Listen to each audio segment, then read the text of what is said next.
Resident Evil 2 here. Got quite a crowd here at the PlayStation E3 booth. So here you can see, again, so Resident Evil 2 is very near and dear to tons of people's hearts. And just this first shot of the Raccoon City Police Department, like the huge open foyer, like tons of nostalgia just like hit you. It's pretty crazy. Like, not everything is exactly where you remember it, but that's kind of intentional because this game isn't just a remake. It's a whole new game that we're building off of the foundation that the original game had built. So there's going to be a lot of familiar stuff, but there's going to be a lot of new stuff as well. So. That's how you got to do it, Yeah. right? I mean, it's been close to 20 years, hasn't it? Yep. Right. This game alone, 20 years. Wow. Does it make you feel old, Sid? I feel old when Yeah, I I know. that. That makes me feel a little old. David, Marvin, you there? I found a way out. It's in here. So did you actually go back and re-watch the original and then like frame by frame decide what you wanted to keep in and what you wanted to update? Definitely, yeah. Some of them were like are pretty faithful to the originals, but something like this back in the day on PlayStation, it was the graphic power of it's not quite the level of PS4 or PS4 Pro just yet. A lot of the movements, characters jumping around, fully voiced stuff. It's a little bit more crude, but definitely classic. But some stuff is new, but some of the originals are there as well. So a big change here is the fact that we're really playing the game. We're Leon Kennedy. And when I think of Leon Kennedy, I think of Resident Evil 2, but I also think of Resident Evil 4. Yes. And you guys have opted for more of a Resident Evil 4 approach to the controls. So Yep. tell me a little bit about that. Definitely. So the over-the-shoulder thing, we know it's the original game with the fixed camera in the corner. That's very, again, near and dear to people's hearts. But with the over-the-shoulder camera, we're building a new game. This isn't a remake of the original. It is a full new game that we really want to push. And the idea of having over-the-shoulder, the pinpoint accuracy of really trying to take down zombies, it felt better for this experience. So that's where we went through. So. But the big difference is the it's less shooter elements compared to the Resident Evil 4.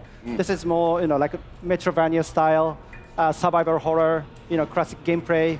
So we actually try to keep the original, gameplay feel from the original. So that's kind of what we were trying to do in this new Resident Evil 2 as well. The lighting feels very similar too. Yes. Yep. Yeah, definitely one other thing is like, so to make it like, people always see the over-the-shoulder first person, think of just like, you're going to be running up the walls and doing backflips and things like that. It is definitely not like that at all. The zombies in this game are tough. And not just like, if you see one or two or three, like, I got to look out. If you see one in a hallway and you can't get by them, like, you have to, you fear for your life type thing because you're probably going to die. So you really got to be careful with your ammo. And to confirm, these are zombies a la Resident Evil 2, not Las Plagas. So These are your T-virus zombies. Right. just had to settle that one. So Leon here is trying to save one of the fellow RPD officers. It's not looking good, unfortunately. So. Oh, that didn't go very well.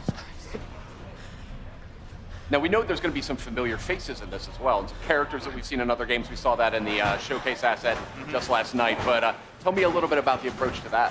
Definitely. So we've got, of course, like, not only do we have Leon has his own campaign, we also wanted to bring back Claire Redfield. So she's not playable in this demo, but she, as well, is going to get her full playable campaign, too. Awesome. So, the rest of the characters are kind of, we haven't really confirmed too much yet, so I advise you to go back and watch the trailer. You can kind of make some good guesses, I think, based on those, but we'll leave it to your imagination. Awesome. This is cool here. This is super tense. So we're getting into here. So every time a zombie bites you, you really feel like you get that over-the-shoulder perspective really helps because you get to see the zombies. You really feel them kind of like bite into your neck just like that. Yeah. It kind of disorients you, too, when you get that, so you're spun around. It creates sort of a real sense of like, oh, crap, what's going on? A zombie's actually attacking me. And this is all running in the engine of Resident Evil 7, right? It is. This is actually the RE engine. So the same game that powered RE7 is actually going to be running this game, too, as well. H, are you OK? You going to do this? Yeah. It's very terrible. So again, like, they are no joke. Like, you get bit once or twice, and it's almost done. So. Oh, really? OK. Yeah. Look at this, like restroom. We added the restroom. Yeah, so that was one thing that was really in the PS1 game, it was one of those limitations back in the day, but there were actually no restrooms in the original PlayStation. Right. That's a good point, Yeah. actually. Right. So in this demo, we wanted to make sure that we have a fully functioning bathroom. We put a little treat inside there for you, a first aid spray. That's a back of box. Yeah. Right. If I've ever heard of one. I noticed you just picked up some first aid spray before. A lot of what I love about survival horror games is the limited supplies. You really have to like think things through. Is that an element that you guys are working with? Yeah, those are sort of like the emergency last minute things. But again, like it is really survival horror to its fullest. Like you're gonna need to conserve those. As you can see in his inventory there, he only had a handful of bullets. So if you run out of bullets, there's no like. We did add certain things like, you know, if you find a la RE7 some gunpowder and some other resources, you can make more. But if you're out, you're pretty much going to be out. So really wanted to drive home the survival aspect of this game. Is there a knife? Is that included? There is. So a little bit later, if we get far enough, we will show you the knife. It functions a way similar to when we did the original Resident Evil 1 remake. So instead of just being something that you use and you can slash it to keep guys at bay, but these guys are ironclad, and that's generally probably not the best idea. Yeah. If you do get grappled, you get the chance to use it as sort of an emergency weapon to get rid of that zombie and get him off you. Cool. But if it's still, it does have a little bit of durability as well. So if it's still durable enough, you can actually pick the knife up off the zombies that you just killed, get a little bit more out of it too. So Interesting. What other sort of mechanical tweaks and changes are you guys implementing here that longtime fans might notice? definitely. Kana-san, you want to take this one? Well, yes, the gameplay mechanics. So since we actually feature now, over-the-shoulder camera view. So we actually trying to put like more kind of like intense combat, feel against the zombies. So and also the way like Leon is actually shooting is kind of like more like natural.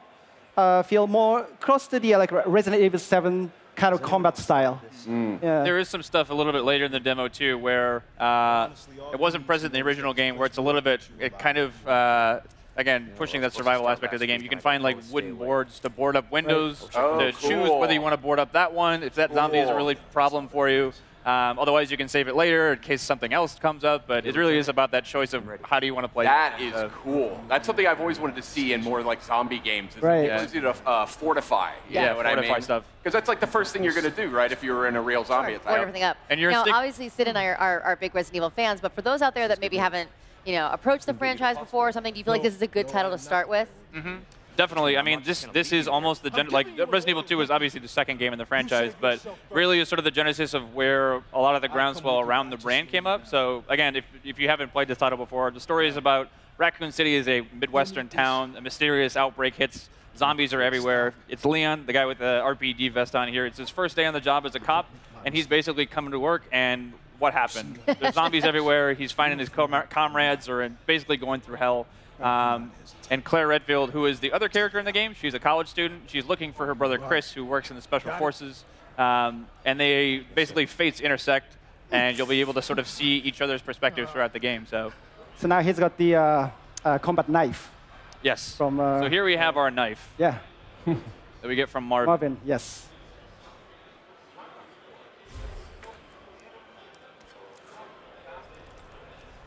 There you go, kind of like the classic slash. Using the knife always reminds me of back in the day. It's like you get a couple rounds inside the zombie, and then like just to make sure, get a couple slashes on the ground.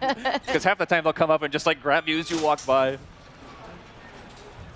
This is not how I imagined it. So again, a lot of these rooms, especially this one too, it's like that door necessarily wasn't there in the first game or the original RE2, but this room is super iconic for a lot of reasons, but it's not quite the same as you might remember it too. If you turn this corner in the original game, you might have remembered something crawling by that window. It's not there anymore, but it takes a lot different forms later. So again, we want to keep people on their toes. They expected that there, but we're going to move it because we don't want you to know everything that's going to come up. Yeah, you can't have the dogs jumping out of the same window, right? RE's all about jump scares and getting people off their seats. So like, if they know everything that's coming, that's no fun. Now, I don't want you to spoil anything here, but I've played Resident Evil 2 quite a few times. Is there the same general sort of arc to the experience, or? There is. So I'd say that the story on the whole, here's a great shot of the RE Engine's proudest work here. Pretty nasty. Crazy. But yeah, so the story as a whole, like in general, you'll see a lot of the same things be happening, but again, it's not exactly the same. So you'll see characters that you might have just like talked with very briefly. You get a little bit more backstory into there. Places that you just walked by in downtown Raccoon City, you're going to get a chance to go in there and play a little bit more. So.